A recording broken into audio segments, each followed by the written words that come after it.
I'm here today with William Emerson. He is considered by many as a father of pre and perinatal field. He's also is gonna be our headliner in our first national congress in pre and perinatal field and how those early experiences could impact us. Dr. Emerson, would you like to introduce yourself and what are you gonna bring to us in your presentation about birth trauma? Yeah, I'd be happy to do that. It's actually a very complex field, engaging many different fields. Like pre and perinatal psychology needs to incorporate many other disciplines: craniosacral work, psychiatry, psychology, psychopathology. Many other fields need to be neurobiology. It's complicated, but my intention is to make it simple and to bring it down to the bare bones, the bare facts, the bare principles and theories. So basically, in this presentation, we should cover 5 or 10 specific and different areas, because that will cover the interests of a diverse population of people, because everybody has different interests or different questions. So, for example, the most basic question is, well, what is birth trauma? And if there is birth trauma, like, how much is there? What is the frequency of that? And then when you answer that question, then you have you start talking about the impacts of birth on an adult's life or on a child's life. A century ago, Freud said basically that everybody has birth anxiety. So he basically was the world pioneer, and has been for over 100 years, in identifying that birth anxiety is a very prevalent phenomena, and that birth is a very challenging experience for babies. A very important thing to know, however, is that if you handle birth in the correct way, and you know how to manage birth properly, it doesn't have to be traumatic. In fact, it can be quite psycho-spiritual, quite spiritually uplifting, but even psychologically healthy, and psychologically building a good ego in a primitive infant ego. So it's really important how childbirth is handled. So every intervention has a personality. So there is actually something called the cesarean personality. There's also the forceps personality. There's also the anesthesia personality. And then there's the Pitocin or the cytotech personality. What do I mean by that? What do I mean by that? Well, for example, an anesthesia personality, how that can impact life is a person does not bond deeply enough, so they, instead of having a secure attachment, they have an ambivalent or confused attachment, and they don't even know it. So it affects all human relationships. The major point is that childbirth, as it currently exists in Western cultures, including South America, is very traumatizing, and up to 90% of babies experience birth trauma, and up to 56% of mothers experience giving birth trauma. That's way too many. So the next question would be, well, what to do about it, how to prevent it. So I'll be able to share some prevention methods. I'll be able to share the treatment methods I devised for babies and children to prevent this trauma coming into adulthood to begin with.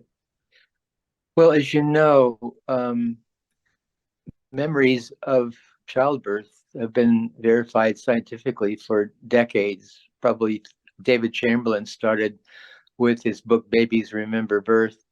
And recently, Thomas Verney wrote a book, a thorough, big, thick textbook on evidence for memory. So there's no doubt that babies are conscious before they're born. There's no doubt that they have memories of birth after it happens, and that it impacts them long term. And so we can confidently say that yes, we know that doctors think they're saving lives. We know that mothers think that cesarean surgery was really easy and safe, and it was really good and wonderful, and there was no problems whatsoever. We need to make that. We actually need to state that very clearly, that the perceptions that mothers and doctors have is not the actual reality of what happens when you're a baby. Babies know what happened, and I've got thousands of pages of pictures children drew of their birth, and it's not pretty. You know, there's a lot of trauma in these artwork and these sand trays. Furthermore, I've used cortisol in my archive group. I've used cortisol for, I think, somewhere around 329 babies and followed them up long term. And what happens after birth, babies have elevated cortisol levels, which remain until birth trauma is treated. And I have that in my new book. So there's no doubt that babies experience trauma. It doesn't matter what else the world says. We're in a revolution here, just like we're developing electric cars now. This is a revolution. We're beginning to say clearly there's scientific proof that babies during the prenatal period, during birth, have memorable and long-term trauma and shock trauma, and we have to change how we do childbirth. Boom. End of sentence. End of case. Okay.